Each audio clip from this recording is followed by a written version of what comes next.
Hello students. Last chapter में हम लोग समझे थे कि नेशनलिज्म यूरोप में फ्रेंच वाला पार्ट, फ्रांस के कौन से फीचर्स की वजह से फ्रांस कंट्री यूनिफाइड हुआ था। आज हम लोग फ्रांस का नेपोलियनिक वाला पार्ट पढ़ेंगे। नेपोलियनिक वॉर हम लोग इसको नाम दिए हैं। नेपोलियनिक वॉर में क्या क्या रोल था, नेपोलियन का क्या रोल था, ये हम लोग समझेंगे। तो इसका मेन की फीचर्स में हम लोग को पहले याद रखना है नेपोलियन रूल कितना साल किया। नेपोलियन 1799 से 1815 तक रूल किया और 1815 में नेपोलियन वाटरलू वॉर में हार गए और उस हारने के बाद नेपोलियन का रूल ख़त्म हो जाता है। ओके, तो नेपोलियन 1799 से 1815 तक रूल किए थे। नेपोलियन के टाइम में अगर हम लोग देखें तो rich people, poor people, middle class people सभी कोई थोड़ा थोड़ा तो नेपोलियन को फॉलो किए थे। उसके क्या रीज़न थे कि नेपोलियन के इतने फॉलोअर्स बने थे? पहला तो हम लोग को याद रखना है इक्वलिटी बिफोर लॉ एस्टेब्लिश था। तो नेपोलियन के टाइम पे सबको लॉ के सामने तो इक्वलिटी मिल रहा था, तो इतना भी सबको नाखुश होने का कोई रीज़न नहीं था। उसके बाद रीच पीपल को खुश करने के लिए नेपोलियन क्या किया, राइट टू प्रॉपर्टी को सिक्योर कर दिया। तो रीच पीपल के पास बहुत प्रॉपर्टी था, जैसे हम लोग फ्रांस में पता है क्लर्गी थे, नोबल्स थे, तो वो लोगों को पता चल गया चलो मेरा प्रॉपर्टी तो सिक्योर्ड है, अब मेरे को पैसों को लेकर कोई तंगी नहीं आएगा और मेरा लैंड भी नहीं छीना जाएगा। तो वो लोग नेपोलियन को फॉलो कर रहे थे। अब मिडिल क्लास पीपल लोगों का मेन काम क्या था, वो लोग कैसे रीच बने थे याद है तुम लोगों को, बिजनेस करके।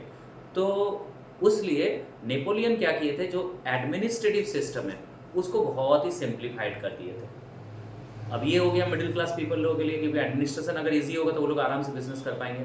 थर्ड में जो था नेपोलियन का, वो मेनली था थर्ड में कि नेपोलियन के टाइम पे जो पुअर पीपल थे, जो लोग स्लेव्स थे, जो लोग दूसरे के लैंड में काम करते थे, इसलिए वो सर्वडम और फ्यूडलिज्म पूरा हटा दिए थे।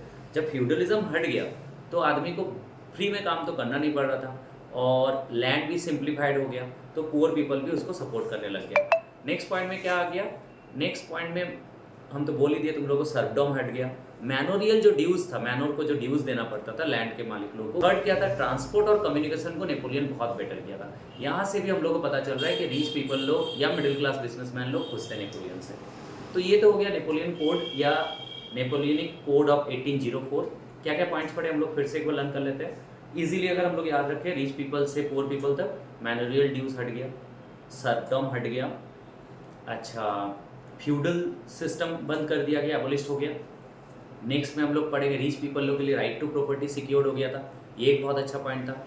अच्छा, राइट टू प्रॉपर्टी अगर हम छोड़ दे तो ट्रांसपोर्ट और सिस्टम बेटर हो गया था, तो बिजनेसमैन के लिए अच्छा था, कम्युनिकेशन सिस्टम और ट्रांसपोर्ट। नेक्स्ट पॉइंट में हम लोगों को याद रखना पड़ेगा गिल्ड रिस्क, तो बिजनेसमैन के लिए अच्छा था, कम्युनिकेशन सिस्टम और ट्रांसपोर्ट। तो ये सारे पॉइंट के वजह से नेपोलियन के को लेकर सब कोई खुश थे। और एक था एडमिनिस्ट्रेटिव सिस्टम भी बहुत ईजी हो गया था। अब नेपोलियन के अगेंस्ट में आदमी गए क्यों? बहुत जगह में तो पहले पहले नेपोलियन को वेलकम किया जा रहा था, उसको सब कोई सोच रहा था कि वो सबको फ्रीडम दिलाएगा, लेकिन बाद में सब कोई नेपोलियन के अगेंस्ट में कैसे चल गए? इसका नेपोलियन का 3 तो नेगेटिव पॉइंट मेन है। पहला है नेपोलियन का एम्बिशन। नेपोलियन पूरा यूरोप को जीतना चाहता था। अब जब वो पूरा यूरोप को जीतना चाह रहा था तो कुछ तो उसको स्ट्रिक्ट स्टेप लेना ही था, जैसे वो फोर्सफुली फ्रेंच आर्मी में पीपल लोग को इंक्लूड कराता था। अब जब फोर्सफुली आर्मी को इंक्लूड कराएगा तब तो आदमी लोग खुश नहीं होंगे। दूसरा जो मेन पॉइंट था, पॉलिटिकल फ्रीडम छीन लिया गया था।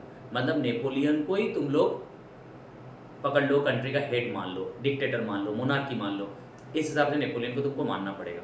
तीसरा नंबर था, वो टैक्स बहुत इंक्रीज कर रहा था। तो ये 3 रीज़न के वजह से बहुत सारे कॉमन पीपल लोग, मिडिल क्लास पीपल लोग और रिच पीपल लोग उसके अगेंस्ट में जा रहे थे, क्योंकि 3 मेन फीचर होता है। टैक्स तुम बढ़ा रहे हो, आर्मी में फोर्सफुली रिक्रूट कर रहे हो, और नेपोलियन को तुम्हारे पास हटाने का कोई मौका ही नहीं है।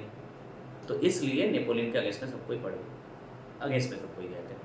अब हम लोग यूरोप का नेक्स्ट वाला पॉइंट समझेंगे नेक्स्ट वाले वीडियो में। Okay, thank you students.